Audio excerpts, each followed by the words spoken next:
Hey everybody, this is Pete in almost real time. It's just a few days before episode 2 drops, and I just wanted to jump in here and thank everybody. The first week of the show was this week, several hundred downloads. I couldn't be happier with those totals. I want to thank everybody who downloaded episode 0 and episode 1. Huge thanks to everybody who shared news about my show on their social media channels. I think that really helped give it some lift. And thanks to everybody who recommended it to a friend or two. I hope you all found something to like in those first 2 pieces. I was really excited to see that I had one download from Uruguay. Very cool. If you're my Uruguayan fan, shout out to you. Good times. I hope you enjoy episode 2. It's one of my favorites. Okay, thanks again everybody, and as always, good times.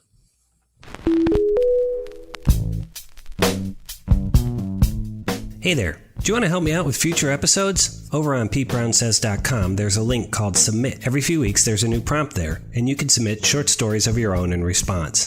There's a button right on the page. You click it, and you can record a reply right there using your computer or your phone, and it gets sent right to me. It's all anonymous, and I'd love to hear your stories. Just head to PeteBrownSays.com and click Submit. Let's get to the show.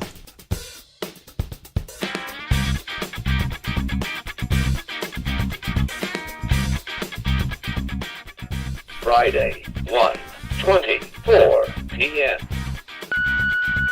This is episode 2, I Are Smart.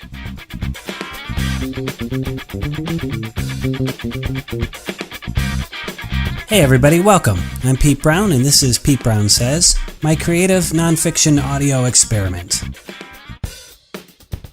I think 11 is the greatest age. It's likely the last year of pure childhood fun that you have, before the slow onset of cynicism and disillusionment as middle school starts and cliques form and tween psyches run roughshod over each other. If I could pick any age to return to, I think it would be 11. 11 years old and in the summer, when I'd leave my house on my BMX bike. Mine had a really sweet shock absorber in it. Just after finishing my morning Cheerios, and then try to make it back home before the streetlights came on at dusk, and the hours in between just filled with baseball and soccer and building forts and running through sprinklers. When you're 11, you're just becoming aware of your own narrative in the world, and you're just starting to understand how you can influence it to your liking. When my daughter was 11, she started making her own comic book, which was called So Far So Good, and involved some heroes traveling around in a TARDIS working to overturn a global ban on pie. I wanted to sit down and chat with her about it to start this episode off, but I hadn't quite planned on how 14-year-old my daughter would be horrified by the mere mention of 11-year-old my daughter and the stories she created. Which is a shame because I enjoyed the heck out of So Far So Good through its very limited run. Anyway, here's a few minutes of me attempting to get a 14-year-old to merely acknowledge that she was 11 once and made up some great stories at that time.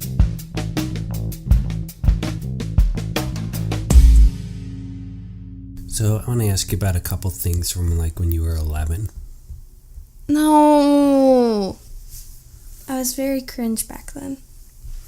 Stick with me. Do you remember when you made your own comic book? Okay, I'm leaving. No. I'm actually... No, I don't know. Alright, so you made a comic book called... No, I didn't. What was it called? No. I don't remember. Are you worried that some 14-year-olds are going to find my podcast and listen to it and connect it to you?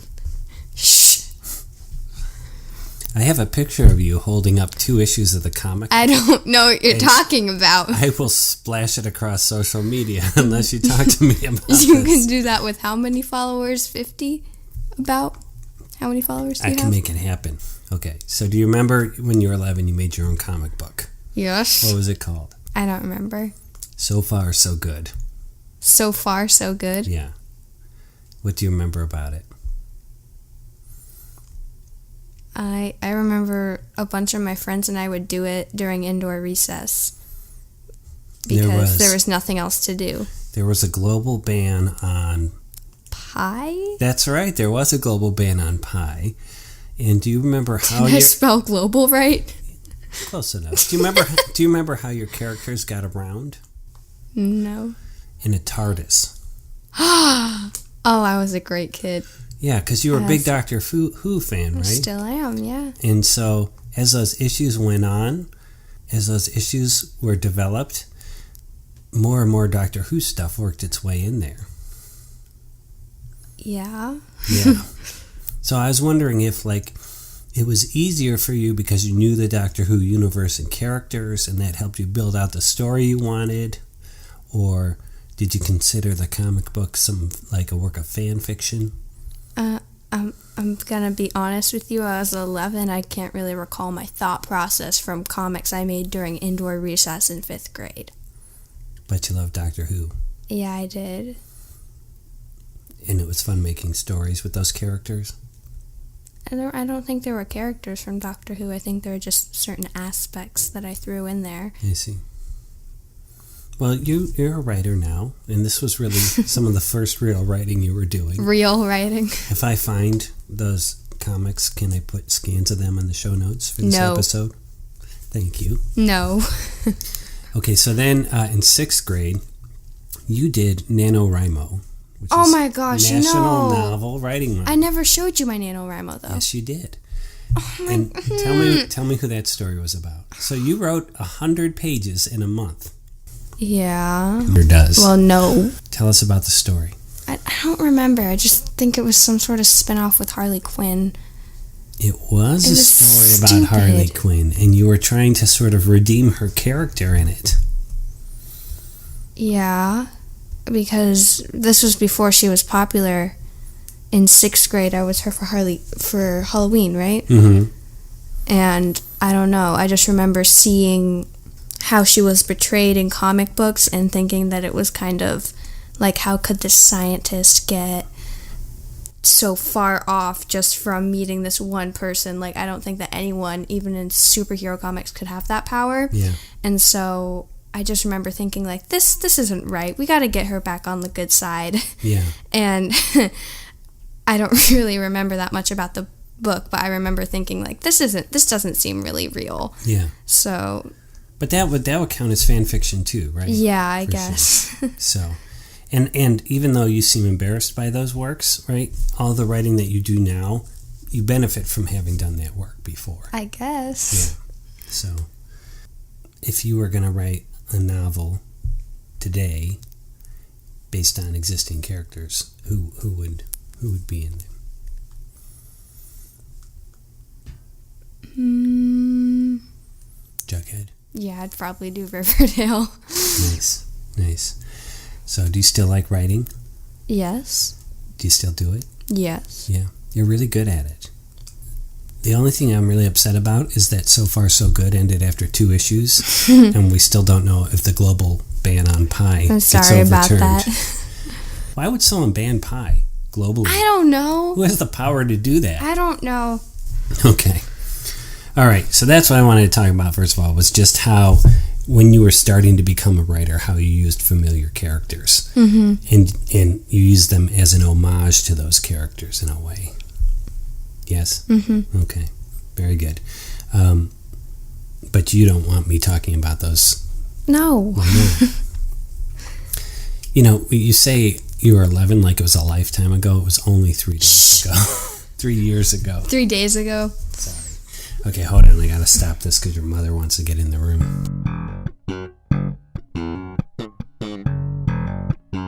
Thanks to my daughter, there at 14 years old, she just landed in really the top 5 most difficult interviews all time in my career. Really just below when I was a political reporter in Central Texas and I would try to get then Governor George W. Bush to answer a question directly. Now, what my daughter was creating with her comic book and later with her short novel would today be called fan fiction.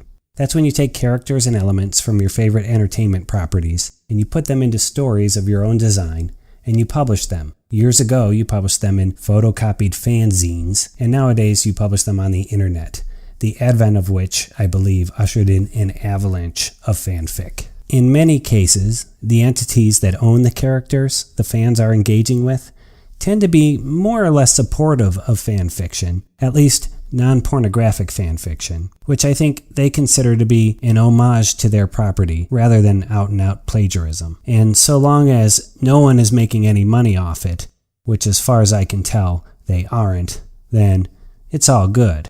I don't remember fan fiction being a thing when I was in grade school, but the internet assures me that it has existed in some primordial analog forms for much of the 20th century. What I do remember is how creativity in those early days often began with taking something familiar and then adding more onto it. I remember taking my Star Wars action figures and mixing them in with my G.I. Joes and my Green Army Men and my Lego figures and creating these very long and complex cross-genre narratives. And much later, when I was a dad, encouraging my kids to do the same. Today I want to explore the line between an homage and plagiarism. And to do that, I want to go back to when I was 11 years old and in 5th grade. We lived in a yellow house, and the kitchen was covered in fern pattern wallpaper and had an orange rotary telephone mounted to the wall right next to the calendar, which hung on a single thin nail. Next to the phone was a countertop. A single wide drawer faced phoneward. This was the junk drawer. Did you have a junk drawer in your home? Do you have one now? I always thought that everyone, at least everyone in the U.S., had a junk drawer in their home. That is, until I met my future in-laws, for whom the word fastidious is far too sloppy. I moved to a new home recently, and while we never specifically declared any one drawer to be the junk drawer, a junk drawer has nonetheless formed of its own volition. It's at the end of the counter, right near where there is a phone jack installed on the wall, which is where I would undoubtedly mount an orange rotary if landlines were still a thing in my life. Here's a short list of just some of the items that have found their way into our junk drawer. 3 battery-powered LED tea lights, only one of which appears to work. An aim and flame lighter that does not seem to have enough juice left to actually create a flame. So I guess it's more an aim and spark. There's a cut-open clamshell package of picture hangers, hooks with accompanying nails, but they've spilled out across the bottom of the drawer. There's a pack of carbons from a checkbook that no longer has any checks in it.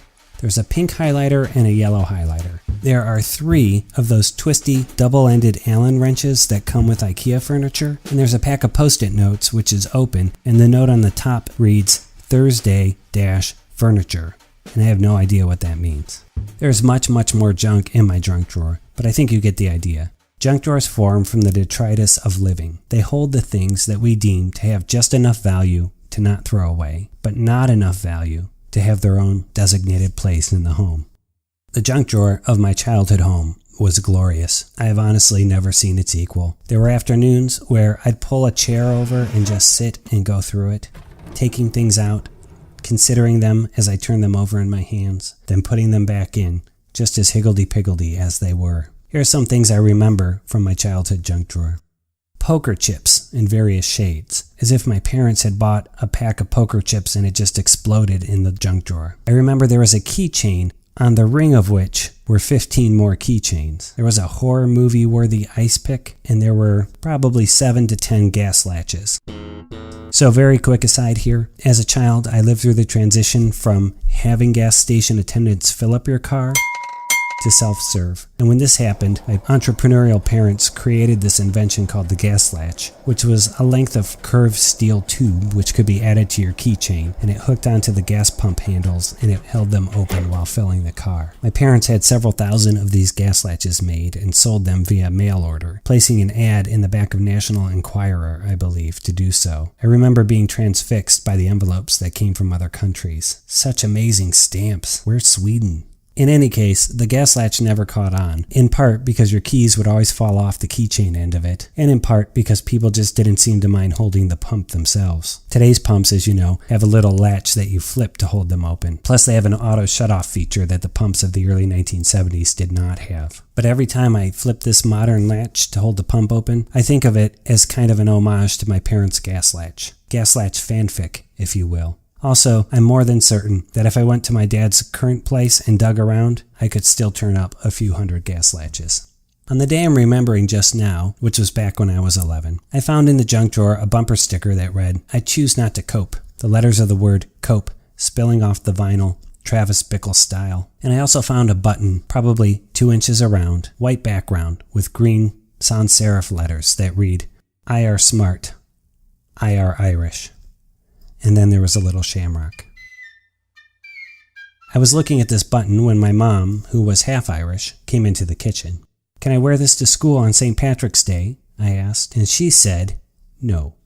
And I didn't push it. Like most 11-year-olds in the pre-helicopter parent era, I heard a lot of unexplained no's, and I didn't have the fervor for further inquiry. My best guess is that I assume she said no because she was going to wear it on St. Patrick's Day. Because you see, I didn't get the joke. I didn't get the joke until years and years later, one of those realizations in your adult life when you're driving at night down a highway, your family sleeping in the car around you. Oh.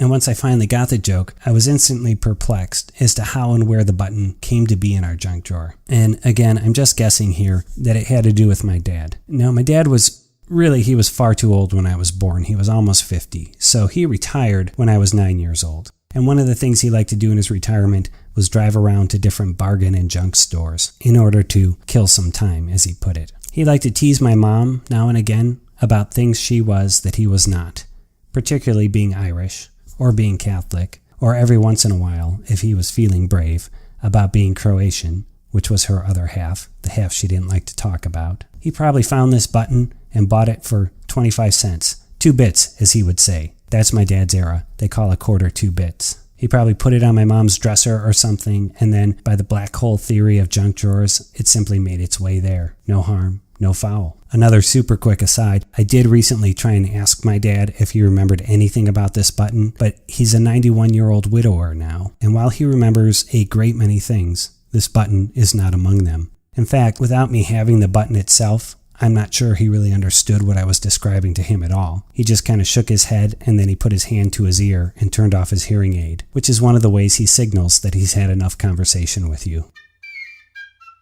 Later that year, in 5th grade art class at the Catholic school I attended, our teacher, Miss Albrecht, passed out sheets of paper, each of which had a large circle drawn on it. This was, she explained, in anticipation of a forthcoming kind of Catholic Pride Week that our school, and I think indeed the whole diocese, was scheduled to celebrate. I should note that I don't know that it was called Catholic Pride Week, but it might have been Spirit Week, or for some reason the word Jubilee keeps popping into my mind. Miss Albrecht, whom I remember as unusually kind and unusually tall, although we should point out that when I was 11, most adults seemed unusually tall, so it's quite possible she was of normal height, although her kindness was unusual in this school. She explained to us that the school was having a button contest for the upcoming Spirit Week. Every kid in school was to draw their entry on the paper she had passed out, and Father Callahan and Sister Ardith would choose a winner, and then the buttons would get made, and every kid in school would get one. Do you see where this is going? Because I cannot describe to you how excited I was when she gave us this assignment. You know, so excited when your leg starts to jump up and down and your hands shake a little because you know you got it. You've got the inside track to winning something big. I chose a blue marker, and though I had then, and to this day still have terrible handwriting, I wrote in the circle as legibly as I could, I are smart, I are Catholic. Boom. I didn't write boom on the button. I just said that because that's how I felt looking down at my creation. Elegant in its simplicity, powerfully messaged. Would it win? Of course it would win. It has to win. It's based on a real button. I walked up to Miss Albrecht's desk. This is a full 2 minutes after she gave us the assignment, and I handed it to her. And she looked it over and frowned, and then she handed it back to me without saying anything and pointed towards my desk. I can't tell you how confused I was by this, but I sat down back at my desk and I looked at my design for a long time, wondering if it was my handwriting maybe, or my choice of the color blue. And then I remembered that the I Are Smart, I Are Irish button included a shamrock on it, and maybe Miss Albrecht was reacting to the fact that my button was a pure text treatment. That had to be it. So I thought for a minute, and then I took out a brown crayon, and below the words I Are Catholic, I drew a cross. And then to be on the safe side, I drew 2 smaller crosses, one on each side of the first cross. So it was basically like a mini crucifixion scene right there at the bottom curve of my button. I walked it back to Miss Albrecht, and this time she looked at it and sort of whipped it back into my hands. What? I asked. Here's the part about the story that I remember in the most detail. I remember Miss Albrecht leaning down to my level, which again, she's possibly unusually tall, so it seemed like a long way for her to lean down. And then saying in my face, I are smart, I are Catholic, just like that, like the copy was in fact a question. But still, somehow, remember, I'm just 11 and still not understanding that the original button was a joke. Instead, my 11-year-old brain thought, yeah, that doesn't sound right at all. As if the original copy, I Are Smart, I Are Irish, was simply a mistake that slipped past the Button Factory proofreaders and into production. So back at my desk, I took my blue marker and carefully colored over the word R in each sentence, so it was like a blue square. And then, like a medal-winning athlete stepping up to the podium, I wrote the word am on top of the blue boxes. So my button now read, I am smart, I am Catholic. Crucifixion.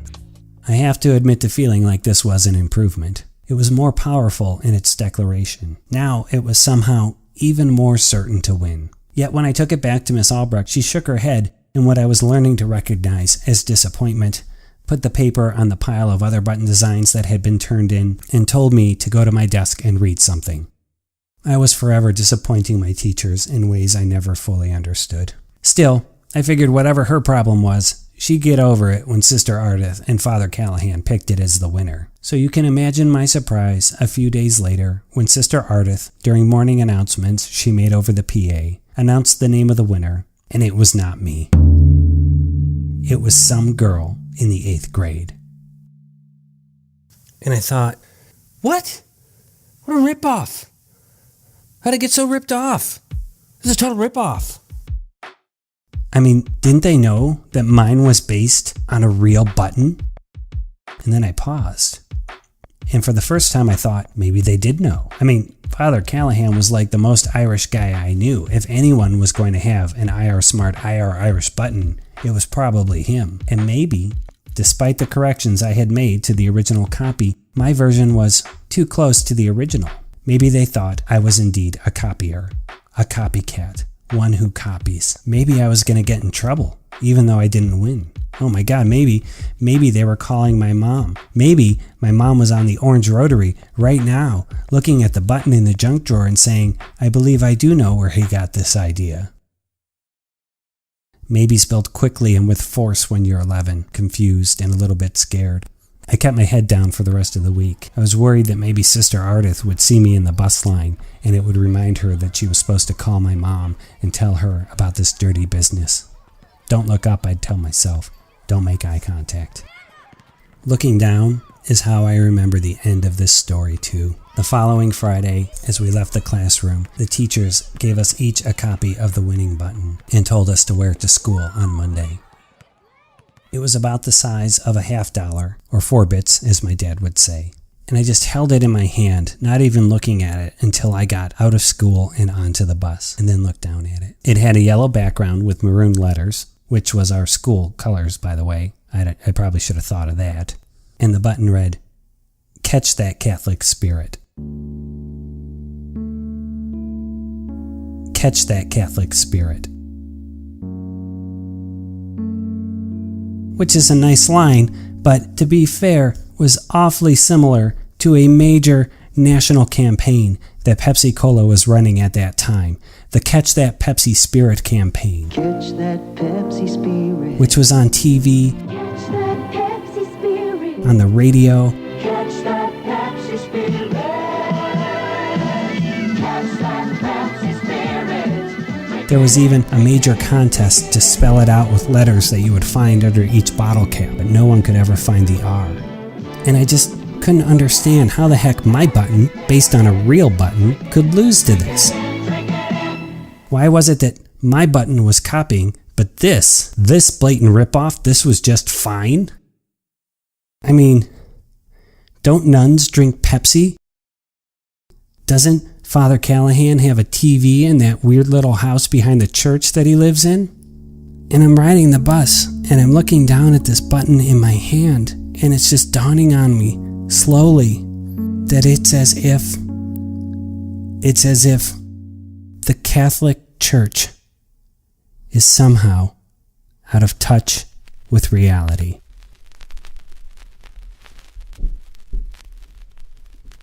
"11 years old I was, riding the bus that day. I remember getting off the bus, walking home with my 2 sisters. I had 2 sisters in school with me at that time, both older. And as we were coming into the house, one of them saying, Peter, don't lose your button. We gotta wear the buttons to school on Monday. That's exactly what they sound like, by the way. And I looked back down at the button still in my hand. And I looked up. And I saw the junk drawer. And I walked over to it. And I opened it up. And I threw this button in. Because I realized that I am a quarter Irish. And should this original button be believed, that makes me at least a quarter smart. Or 2 bits, as my dad likes to say.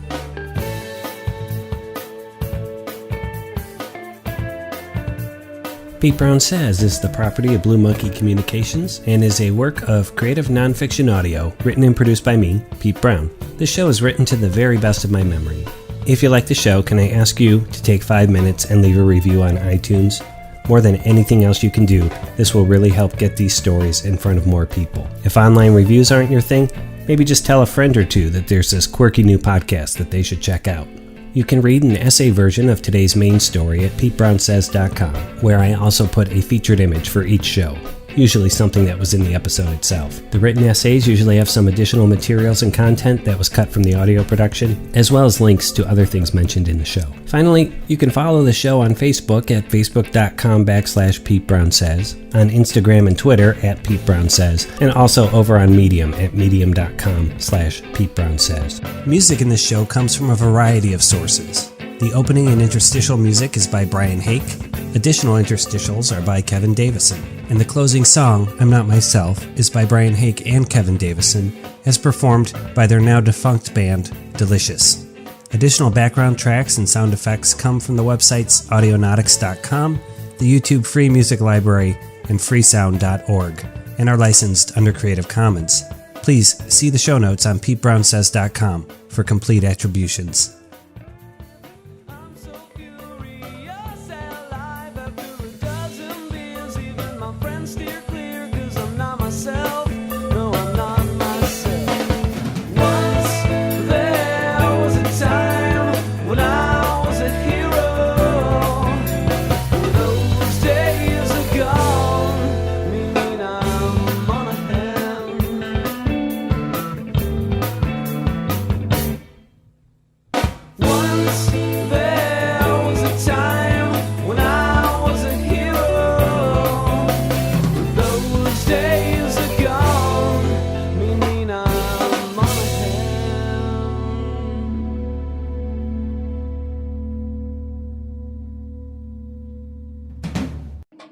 One time, Flea asked me if I liked Pete Brown.